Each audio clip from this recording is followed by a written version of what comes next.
Kamau. I am the National Youth League leader na Kenya Party, led by Mheshimiwa Mother Wangari Karua.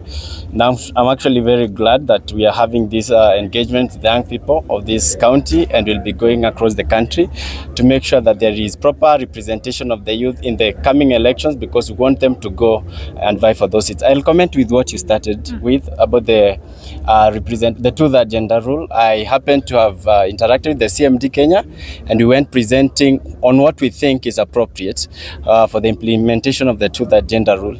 And I also happened to engage with the RPP last week. But in all these talks, you realize that it is not properly handled. Number one, it was never included in the NADCO report, so it is never taken seriously. They say that we discuss it elsewhere, but where it matters the most, it is never mentioned. And just to mention that this lady that has just talked, Cynthia Wanin, the president of Egerton University, she's the first lady to ever be the president of this university since 1939, its inception. So it is a serious issue that we won't address without really playing cat and mouse kind of games. The last thing that I would like to comment on is to say that we've also discussed the issue of the exams irregularities, and yes, that happened in the last examinations. The students are not happy because, one, they are the main stakeholders when it comes to education sector, and they are saying that those there should be an investigation as to what happened with our examinations, because at the end of it all, those pupils that went to high schools will come into this university. So education sector is being mishandled. That is what the comrades are feeling and the youths are feeling, and something needs to be done in that sector.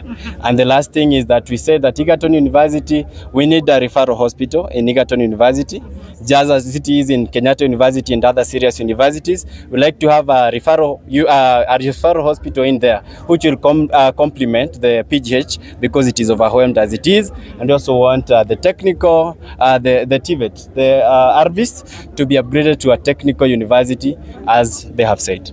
Thank you very much. All right. That's enough. Yeah, my name is Dr. John Karua, a leader here in Nakuru County. We have convened the universities and Tvets and the colleges within the county and beyond, basically to discuss about the issues bedeviling the education sector, and specifically institutions of higher education in this country. And we are here with various leaders and stakeholders, and we have discussed very many things, and we are coming up with resolutions and way forward on how to go about it. So basically for us today here was to convene them and give them a platform of us discussing what we want to be taken as far as universities and colleges in Nakuru is concerned. So I'll not belabor the point, because the leaders are here. We want to give them an opportunity to air out those views and say what we have discussed and the way forward. So I want to organize a very special guest we have today, the organizing secretary, national organizing secretary, na Kenya, to give brief remarks, and then bring in the leaders of the other universities. Even before you go, yes. Need you to make a remark in regards to the new financing model here in universities. What do you make out of that? Yeah, I didn't want to preempt, but the financing model that is there currently is a total no, across board. We are saying two things. At least the government to go back to the old financing model, at least.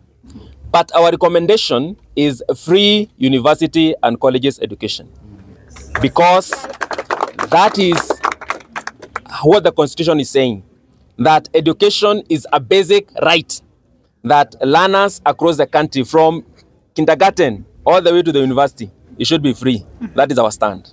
Yes. All right. Now allow me to talk to him. Thank you. Now make your remarks, but kindly start with your names and tell us what exactly did you discuss in this particular meeting. Kwa majina mimi naitwa Francis Mogela. Mimi ndio Deputy National Organizing Secretary wa chama cha Kenya. Na nina furaha sana kuwa kwa mkutano hiyo wa vijana wa youth, because in our party we believe the backbone of the country is the youth. That's why I came to embrace this occasion. Na position yetu ya chama ni kama vile mheshimiwa amesema, na doctor sisi tumekataa kabisa. as party. Hiyo msimamo yetu hiyo hatuiungi mkono because haikuleta maslahi ya mwananchi wa kawaida, na unajua mwananchi wa kawaida ni mfumuko wa bei za vitu, na vitu vikiwa juu mwananchi anaumia. So kama chama tulisema sisi hiyo hatuungi mkono na tumeikataa in totality. Upande wa wanafunzi fee yao iko juu sana. By January shule zitaanza kulipa fee kama zamani, na already tumeambiwa tusilipe fee. Na ndio sisi kama chama tumesema vijana nyinyi ndio wataanza muanze kujitetea, hata kama mko na njaa. Unajua mnyonge ndio anaanza kujitetea. Mtangoja mpaka sisi tuwatetee kama chama. Hawapate position na sisi tuko Azimio, na tuko Azimio ole, we will not back down, na tunaunga mkono wa Azimio vile inaendelea. Yeah. Na hata wakati ambapo mnaunga mkono vile Azimio inaendelea, labda utupe tu kidogo usia wako kuhusiana na ile ripoti ambayo iliwasilishwa mbele ya Rais William Ruto na Raila Odinga ya NADCO, iwapo mnakubaliana, na kisha wakati ambapo unajibu hilo unieleze kuhusiana na privatization, iwapo nyinyi mnaunga mkono hii swala la privatization. Kuhusu NADCO hiyo nilisema, ndio nilianza naye nikasema hiyo tulireject kama chama. Wapi hasa? Tulikuwa yote in totality, yote, kwa sababu haikugushia mwananchi wa kawaida. About privatization hiyo tulikataa. Ondasi hata mliona Maifate Linda alisimama na akasema hiyo hatuungi mkono. Tulikuwa na NEC, mkutano wa NEC, na tukapitisha tukasema hiyo hatuungi mkono kabisa, because if tukiunga hiyo mkono wa privatize hizi senyana privatize 10, next year what will he privatize? Okay, msimamo wenu hasa kuhusiana na serikali ya Kenya Kwanza unakaa vipi? Mnaona kana Kenya Kwanza inaelekea wapi? Zile manifesto zao zenye walitoa hawaidhinishi ama hawafanyi kazi venye walisema, wanafanya kazi kivingine.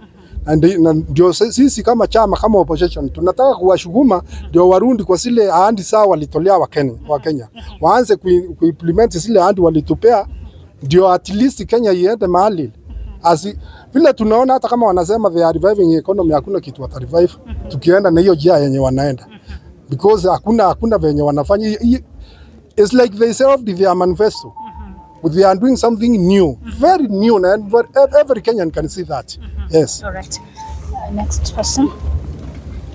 Sanganyuma kidogo tu.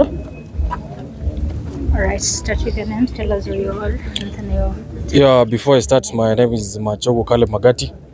Comrades power! Power! Comrades power! Power! Yeah, it's the high time that we come here as comrades.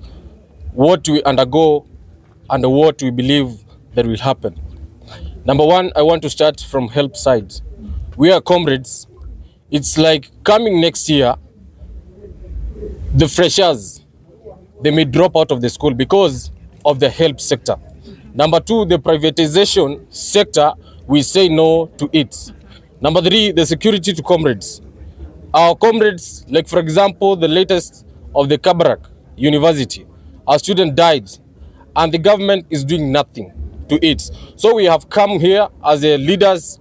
We want to appeal to the government that give us justice to comrades. Comrades power! Power! Thank you so much. And in regards to the financing model universities, what would you want to say?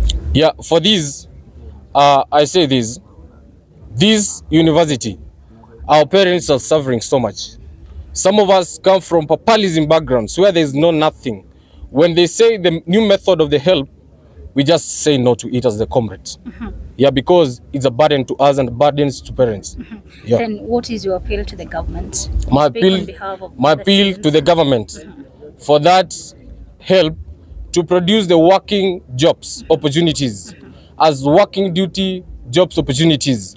Regardless, if there's somehow delay of the help, we want to make appeal that let us have work opportunities as young people. And we want to reduce the school fees, because you can't tell me that per semester we are paying 70,000. What for? And regardless, the later we were paying 18,000. Yeah, and you are telling us, family, that we go to abroad and work different countries. We are born in Kenya. We are patriotic of this country, and we were comrades. We must fight for this country because we are learned people. When President William Ruto was campaigning, definitely one of his campaign agendas was to offer employment to the youth. Yeah, Do sure. you think so far so good he's been able to fulfill the promises he made? Let me say it is 5% out of 100%. Yeah.